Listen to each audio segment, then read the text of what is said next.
दोस्तों हम बात करेंगे हिंदी साहित्य की। और हिंदी साहित्य में भी जो 5 मार्च 2023 को पेपर हुआ है मॉर्निंग शिफ्ट का, उसी की चर्चा करेंगे। एक बार पूरी वीडियो को देख कर जाइएगा। लाइक कमेंट की जरूरत नहीं है, अभी टाइम नहीं है किसी के पास, और मैं कहूंगा भी नहीं। तो यहाँ पर जो खास करके अभिकथन और कारण, कथन और कारण वाले जो सवाल पूछ रहे हैं, उनको एक बार देखकर जाना जरूरी है। ये क्यों जरूरी है कि कभी-कभी तो हू बहू सेम रिपीटेड पेपर होता है। और दूसरा कि अगर आप एक बार वीडियो देख लेते हैं तो आपके अंडरस्टैंडिंग में भी डेवलपमेंट आएगी। तो ये जो मॉर्निंग शिफ्ट में 2023 में जो पेपर हुआ है मॉर्निंग शिफ्ट का हिंदी साहित्य का, उसी की चर्चा हम करेंगे, स्थापना और तर्क। अभिकथन ए है, कहता है भौगोलिक परिवेश भाषा के मानकीकरण की प्रक्रिया में महत्वपूर्ण योगदान करता है। कि जो भौगोलिक परिवेश होता है वो भाषा के मानकीकरण की प्रक्रिया में महत्वपूर्ण योगदान करता है। बिल्कुल सही है कि जो भौगोलिक परिवेश होता है, जिस भौगोलिक परिवेश में जो भाषा बोली जाती है, उस भाषा के मानकीकरण की, जो भाषा को एक मानक रूप दिया जाता है, उनका वो परिवेश जो है महत्वपूर्ण भूमिका निभाता है। बिल्कुल सही कह रहा है। दूसरा हम देखते हैं, भाषा मूलतः सामाजिक उत्पाद है। बिल्कुल सही है। सामाजिक परिवेश किसी भाषा के मानकीकरण की प्रक्रिया को गति प्रदान करने वाला सबसे बड़ा कारण है। बिल्कुल सही है कि जो भौगोलिक परिवेश भी मानकीकरण में महत्वपूर्ण योगदान देता है। और भाषा जो है एक सामाजिक उत्पाद है, वो समाज से ही उत्पन्न होता है। और वह मान भाषा जो है, जो सामाजिक परिवेश किसी भाषा के मानकीकरण की प्रक्रिया को गति देने वाला सबसे सबल कारण है। इसलिए दोनों सही होगा। और ए आर सही है, आर ए की सही व्याख्या है। बिल्कुल ध्यान से देख के जाइएगा। दूसरा, अभिकथन वाले पूछे गए हैं, कथन 1 और कथन 2। ऐसे सवाल में पूछता है सही है या गलत है। ऐसे 10 सवाल हर साल पूछे जाते हैं, तो इनको हम लोग ध्यान में रखेंगे।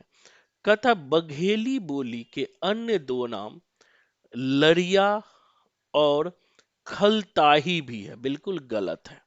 बघेली बोली का ये दो नाम नहीं है। लारिया एक अलग बोली है जो अलग जगह पर बोला जाता है। हम लोग जब भाषा उपभाषा पढ़ रहे थे तो वहां भी हमने बघेली जो है भाषा बोली के बोली को हमने पढ़ा है। नेक्स्ट पॉइंट है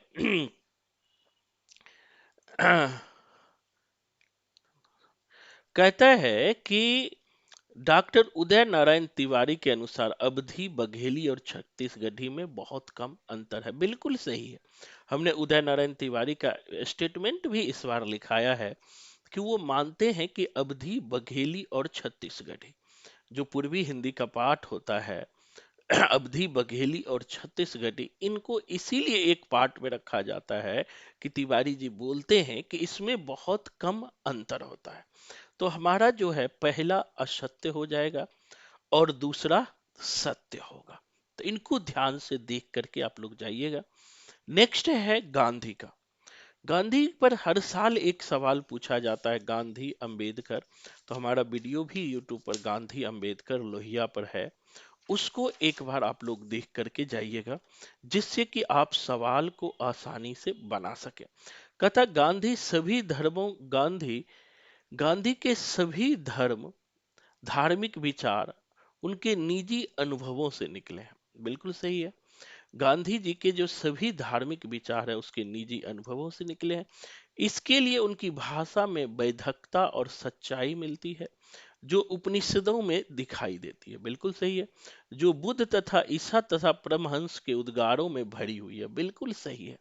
दोस्तों गांधी का जो थॉट है, जो धार्मिक विचार है, वो उनके निजी अनुभव से निकले थे। क्योंकि गांधी जी ने एक तरफ भागवत गीता को भी पढ़े हैं, कुरान को भी पढ़े हैं, ईसा ईसा मसीह को भी पढ़े हैं। तो उनसे जो उन्होंने निजी अनुभव निकाला है, उसी के आधार पर गांधी के थॉट पर उपनिषदों का भी प्रभाव है, बुद्ध ईसा परमहंस के उद्गारों का प्रभाव है। बिल्कुल सही है। कहता है गांधी जी ने धार्मिक सत्यों को खोजा नहीं, अपने जीवन में उनकी अनुभूति की थी। बिल्कुल सही है, वो अनुभूति पक्ष पर ज्यादा बल देते थे। इसीलिए जो है दोनों सही होगा, ए और आर दोनों सही होगा और सही व्याख्या भी है। नेक्स्ट क्वेश्चन है, बहुत इंपॉर्टेंट क्वेश्चन है दोस्तों, कि आपका बंटी से लिया गया है कथन और कारण। कहता है कि आपका बंटी उपन्यास में विवाह की असफलता और तलाक की ट्रेजेडी के त्रास को बेगुनाह बंटी ही सबसे अधिक भोगता है। बिल्कुल सही है। आपके बंटी उपन्यास आपने सुना है कि जो विवाह और तलाक जो शगुन है और उनके पिता जो है दोनों तलाक ले लेता है। तलाक के बाद कभी बच्चे माँ से दुखी होकर, माँ जब मिस जोशी बन जाती है तो उससे दुखी होकर बच्चा पिता के पास जाता है, पिता से भी वो दुखी होकर माँ के पास आता है। तो एक जब माँ बाप जब तलाक लेते हैं तो उनका सबसे प्रभाव बच्चे पर पड़ता है। कहता है बंटी के पिता होते हुए बिना पिता का और माँ के रहते हुए बिना माँ का हो गया। बिल्कुल सही है। अंततः उन्हें भटकाव, असमंजस और अकेलापन का शिकार होना पड़ा। बिल्कुल सही है, बड़ा इजी है, हमने पढ़ा भी है, तो इस पर ज्यादा डिस्कशन की जरूरत नहीं है। देखो सिंदूर की होली जो नाटक है वो इवनिंग शिफ्ट में भी पूछा था और मॉर्निंग शिफ्ट में भी पूछा है। ये मॉर्निंग शिफ्ट का सवाल है। तो देखते हैं, सिंदूर की होली नाटक में 2 अंक है। बिल्कुल गलत है, 3 अंक के नाटक है। तो पहला तो स्टेटमेंट ही गलत हो गया। नजीर, माहिर, चंद्रकला और कृष्णाली के प्रमुख पात्र है, तो पहला स्टेटमेंट हमारा गलत हो गया। दूसरा है कि सिंदूर की होली नाटक की कथा प्रातः 9 बजे शुरू होती है, अंतिम घटना 10 बजे रात में बीत होती है। बिल्कुल सही है। घटना की शुरुआत कितने बजे से होती है? 9 बजे से होती है। तो पहला ये अंक के स्तर पे ही गलत हो गया, इसलिए पहला गलत और दूसरा सही।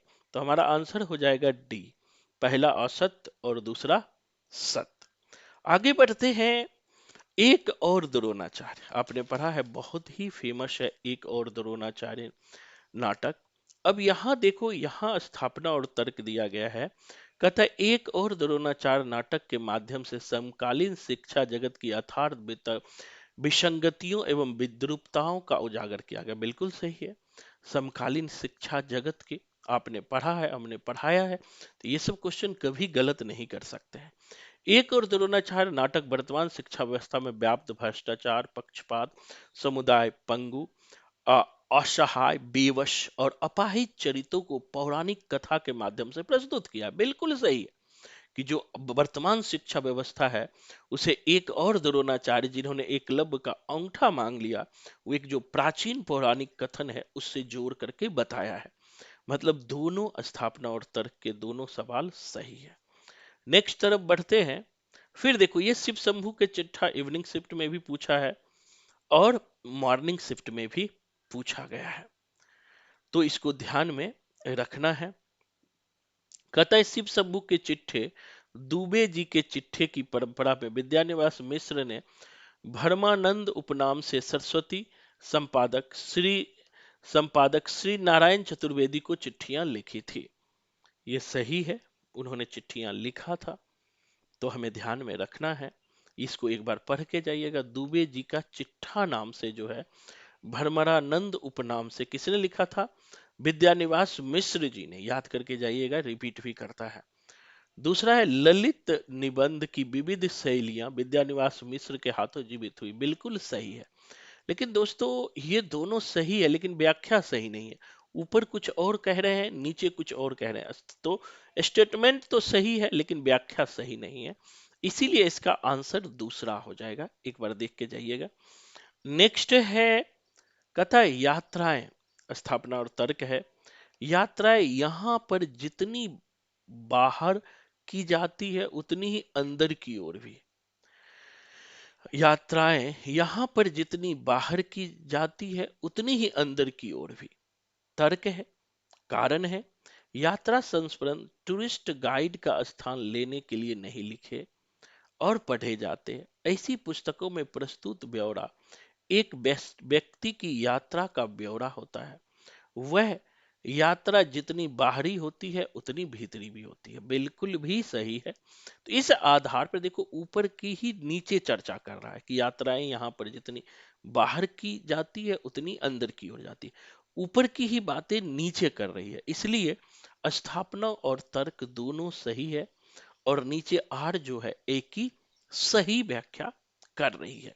तो एक एक बार देख के हमें इसे जाना है। तो अब तो खैर क्रम आ गया है, जो इसको ध्यान में रखिएगा। जो चार पांच अभी हमने स्थापना और तर्क के सवालों को पढ़ा है, उनको बिल्कुल ध्यान से देख कर जाना है। मुझे लगता है कि मैं जितना मदद कर सकूंगा करूंगा। अब आज 15 तारीख हो गया, परसों ही पेपर है।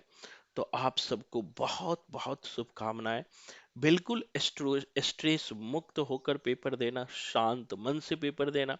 पेपर चाहे आसान आए या टफ आए, हमें लास्ट तक लड़ना है, अपने लक्ष्य की ओर आगे बढ़ते रहना है। धन्यवाद। जय हिंद।